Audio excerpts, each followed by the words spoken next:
EOI తక్షణమే రద్దు చేయాలి. విశాఖ స్టీల్ ప్లాంట్ లో స్టీల్ యాజమాన్యం ప్రకటించిన ఈఓఐని తక్షణమే రద్దు చేయాలని స్టీల్ అఖిలపక్ష కార్మిక సంఘాల ప్రతినిధులు డిమాండ్. నేడు స్టీల్ అఖిలపక్ష కార్మిక సంఘాల ఆధ్వర్యంలో స్టీల్ ప్రధాన పరిపాలనా భవనం ఎదుట ధర్నా. ఈ సందర్భంగా స్టీల్ సిఐటియు నాయకులు మాట్లాడుతూ దొడ్డిదారుల ప్రైవేటీకరణ కోసం 46 విభాగాలని ప్రైవేటీకరణ కోరుతూ ఆసక్తి వ్యక్తీకరణకు నిన్న టెండర్స్ పిలవడం జరిగింది. 10,000 మంది ఉద్యోగుల స్థానంలో కాంట్రాక్ట్ కార్మికులు 5,000 మంది తగ్గించారు. 20,000 మంది ఉద్యోగుల స్థానంలో 10,000 మంది తగ్గించి 10,000 మంది కొత్త వాళ్ళని తీసుకుంటామని చెప్పి ఒక్కరు కూడా ఉద్యోగం ఇవ్వలేదు. అదే సందర్భంలో ఒక 50 మంది కాంట్రాక్ట్ను ఢిల్లీలో సెలెక్ట్ చేసి వారి ద్వారా స్టీల్ ప్లాంట్ని లోపరుచుకోవడం కోసం ప్రయత్నం చేస్తూ ఉన్నారు. మరి పెద్ద నాయకులంతా కూడా మంత్రి గారి దగ్గర నుంచి కూటమి పెద్దల దగ్గర నుంచి ప్రైవేటీకరణ లేదని చెప్పి ఒక పక్క చెప్తా ఉన్నారు. ఇది ప్రైవేటీకరణ కాకపోతే ఏమిటని చెప్పేసి అడుగుతా ఉన్నాం. ఇది దొడ్డిదారు ప్రైవేటీకరణ కాదా? 1650 రోజుల నుంచి మేము పోరాటం చేస్తూ ఉంటే మేము ప్రైవేటీకరణ లేని చెప్పి ఒక పక్క చెప్తూ పార్లమెంట్ లో ప్రైవేటీకరణ కొనసాగుతుందని ఇంకో పక్క చెప్తూ ఈ రోజు బయట నుంచి తీసుకొచ్చి ఇంతకన్నా బాగా పనిచేస్తామని చెప్పి చెప్తా ఉన్నారు. లగన్రాజ్ స్టీల్ ప్లాంట్ కమిషనింగ్ చేసింది విశాఖపట్నం స్టీల్ ప్లాంట్ కార్మికులు. బొకారంలో బెలాలో దుర్గాపూర్లో ప్రాబ్లమ్స్ వస్తే ఎన్ని సమస్యలు పరిష్కారం చేసి విశాఖపట్నం స్టీల్ ప్లాంట్ కార్మికులు. భారతదేశంలో ఎవరైనా సరే ఇంతకన్నా కాంపిటెన్సీ ఉన్నటువంటి స్కిల్ ఉన్నటువంటి టెక్నాలజీ ఉన్నటువంటి కార్మికులు ఉన్నారని చెప్పేసి మేము అడుగుతా ఉన్నాం. అటువంటి విశాఖపట్నం స్టీల్ ప్లాంట్ ని ఈ రోజు నిర్వీర్యం చేయడం కోసం మీరు ప్రయత్నం చేస్తే చూస్తూ ఊరుకోలేదు లేదు. ఈరోజు సాయంత్రం పోరాట కమిటీగా కూర్చొని కార్యాచరణ తయారు చేస్తాం. దీన్ని ఎదుర్కొంటాం. కూటమి నేతలు కూడా చొరవ తీసుకుని ప్రభుత్వం ఒత్తిడి తీసుకురావాలి. వైసీపీ కూడా రంగంలో రావాలని చెప్పేసి డిమాండ్ చేస్తా ఉన్నాం. విశాఖపట్నం స్టీల్ ప్లాంట్లో రా మెటీరియల్ లేక ఈవేళ ప్రొడక్షన్ అనేది తగ్గించారు.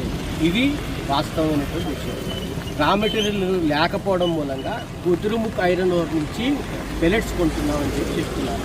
దీనికి 2,500 కోట్ల రూపాయలు ఖర్చు అవుతుంది. అలాగే 1,500 ఎకరాల భూమిని ఎన్ఎండిసి ఇచ్చినప్పటికీ ఇవాళకి కూడా విశాఖపట్నం స్టీల్ ప్లాంట్కి ఎన్ఎండిసి నుంచి ఐరన్ ఓర్ని ఎందుకు రప్పించడం లేదని. అలాగే విశాఖపట్నం స్టీల్ ప్లాంట్లో మ్యాన్ పవర్ ఎక్కువ ఉన్నదని చెప్పి 5,000 మంది కాంట్రాక్ట్ వర్కర్స్ని అలాగే 1,000-1,500 మందిని పర్మనెంట్ ఎంప్లాయీస్ని విధుల్లోంచి విఆర్ఎస్ పేరు విధుల్లోంచి తొలగించారు. అలాగే కాంట్రాక్ట్ వర్కర్స్ని తొలగించారు. కానీ 1,500 మందిని ఇవాళ రిక్రూట్మెంట్ చేస్తున్నారు బయట రాష్ట్రాల నుంచి విశాఖపట్నం స్టీల్ ప్లాంట్. ఎందుకు చేసుకున్నారో అడుగుతారు. ఖచ్చితంగా విశాఖపట్నం స్టీల్ ప్లాంట్కి సొంత గన్ను ఉంటే ఖచ్చితమైనటువంటి లాభాలు అనేటువంటి వస్తాయి.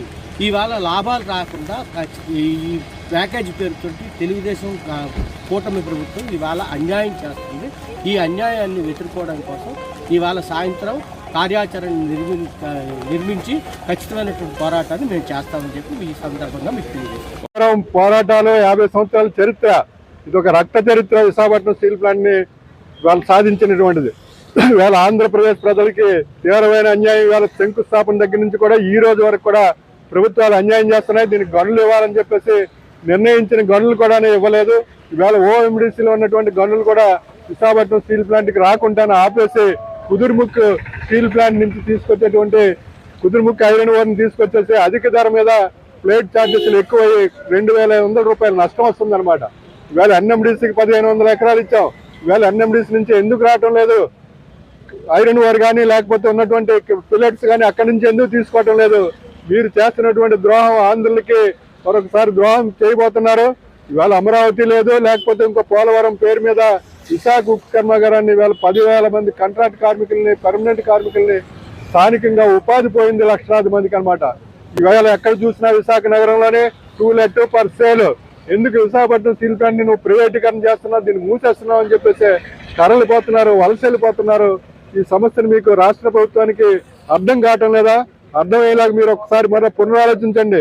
ప్యాకేజీ పేరు మీద విశాఖపట్నం స్టీల్ ప్లాంట్ మీద ప్రభుత్వ రంగంలో ఉంచుతా ఉంటారు అనమాట. ఆపరేషన్ మెయింటెనెన్స్ ఇతర రాష్ట్రాలు గుజరాతీ కాంట్రాక్టులకి అప్పచెప్తున్నారనమాట. ఇవాళ రా మెటీరియల్ 3 BFలు నడుపుతామని చెప్పేసి 3 BFలకి సరిపడే రా మెటీరియల్ ఎన్ఎండిసి నుంచి 1,500 ఎకరాలు ఇచ్చి కూడా ఎన్ఎండిసి నుంచి తీసుకోకుండా బయట వారి నుంచి కొని విశాఖపట్నం స్టీల్ ప్లాంట్ ని నష్టం పెట్టి ఇవాళ మళ్ళీ ఈఓఐని పెట్టి ఆంధ్రులు ఎవరికి కూడా ఉపాధి లేకుండాను దెబ్బ కొడుతున్నావు. అది మేము సహించేది లేదు. మేము దీన్ని పోరాటం అనేది గతంలో కూడా నువ్వు 90 ఏళ్ళలో విశాఖ కర్మలో పవర్ ప్లాంట్ ని ఎంఎంఎస్ఎం ని ఏఎస్పీని అమ్మేస్తాం, ప్రైవేట్ వాడికి ఇచ్చేస్తామని చెప్పారన్నమాట. ఆ రోజు కూడా పోరాడాం, ఈ రోజు కూడాను ఆంధ్రప్రదేశ్ కార్మిక వర్గం పోరాడుతుంది. దీన్ని వీరి యొక్క ఆలోచన విధానాన్ని, ఎన్డీఏ కూటమి ఆలోచన విధానం మార్చుకోకపోతే మటుకు ఇది రాష్ట్ర వ్యాప్తంగా మరొక ఉద్యమంకి ముందు ఉంటుందని చెప్పేసి, ఉద్యమాలు మీరు అంతలేరని చెప్పేసి కూడా నేను హెచ్చరిస్తున్నాను. అంటూ విశాఖ ఉక్కు ఆంధ్రులకు అని చెప్పి పోరాడి సాధించిన స్టీల్ ప్లాంట్ ని ప్రైవేటీకరణ విషయంలో ఏమాత్రం వెనక్కి తగ్గినట్టు కేంద్ర ప్రభుత్వం కనిపించడం లేదు. ఈ రోజు విశాఖపట్నం స్టీల్ ప్లాంట్ లో పర్మనెంట్ కార్మికులు, కాంట్రాక్ట్ కార్మికులు చేస్తున్నటువంటి పనిని ప్రైవేట్ వాళ్ళకి అప్పచెప్పడం కోసం విశాఖపట్నం స్టీల్ ప్లాంట్ యాజమాన్యం అనేది టెండర్లు పిలిచింది. ఇది ప్రైవేటీకరణలో భాగంగా జరుగుతుందని చెప్పేసి మేము చెప్తా ఉన్నాం. విశాఖపట్నం స్టీల్ ప్లాంట్ ప్రైవేటీకరణ లేదు, మేము అధికారంలోకి వచ్చాం, విశాఖపట్నం స్టీల్ ప్లాంట్ ప్రైవేటీకరణ నుంచి కాపాడేశామని చెప్పేసి కూటమి నేతలన్న చెప్పడం జరిగింది. అదే నిజమైతే ఈరోజు విశాఖపట్నం స్టీల్ ప్లాంట్ ఈ ప్రైవేటీకరణ ఎందుకు జరుగుతా ఉందని చెప్పి మేము ప్రశ్నిస్తా ఉన్నాం. అందుకని ఏంటంటే కేంద్ర ప్రభుత్వం ఏదైతే దొడ్డిదారిని విశాఖపట్నం స్టీల్ ప్లాంట్ ప్రైవేటైజ్ చేస్తుందంటో దీన్ని చిత్తశుద్ధిగా రాష్ట్రంలో ఉన్నటువంటి కూటమి ప్రభుత్వం అడ్డుకోవాలి. రాష్ట్రంలో ఉన్నటువంటి కూటమి ప్రభుత్వం కేంద్ర ప్రభుత్వం మీద ఒత్తిడి తీసుకురావాలని చెప్పేసి మేము డిమాండ్ చేస్తా ఉన్నాం. అదేవిధంగా వైసీపీ ప్రభుత్వం గతంలో విశాఖపట్నం స్టీల్ ప్లాంట్ ప్రైవేటీకరణ మేము చేయనివ్వం అని చెప్పేసి ఏదైతే చెప్పారో దాన్ని ఈ రోజు దొడ్డిదారిన విశాఖపట్నం స్టీల్ ప్లాంట్ ప్రైవేటీకరణ జరుగుతూ ఉంటే మీరు స్పందించకపోవడం అనేది అత్యంత దుర్మార్గం. కాబట్టి ఇక్కడ ఉన్నటువంటి ప్రతిపక్షం కానివ్వండి, అధికార పక్షం కానివ్వండి, రాష్ట్రంలో ఉన్నటువంటి అఖిలపక్ష పార్టీలన్నీ కూడా కలిసి విశాఖపట్నం స్టీల్ ప్లాంట్ ప్రైవేటీకరణకు ఈవైలు ఇచ్చారు, రద్దు చేసుకునే విధంగా కేంద్ర ప్రభుత్వం ఒత్తిడి తీసుకురావాలి. దీనికి సంతకాలు కేటాయించే విధంగా కృషి చేయాలి. తొలగించిన కాంట్రాక్ట్ కార్మికుల్ని, నిర్వాసితుల్ని అదే నిర్వాసితులతో నియమించే విధంగా కృషి చేయాలని చెప్పేసి కోరుతాం.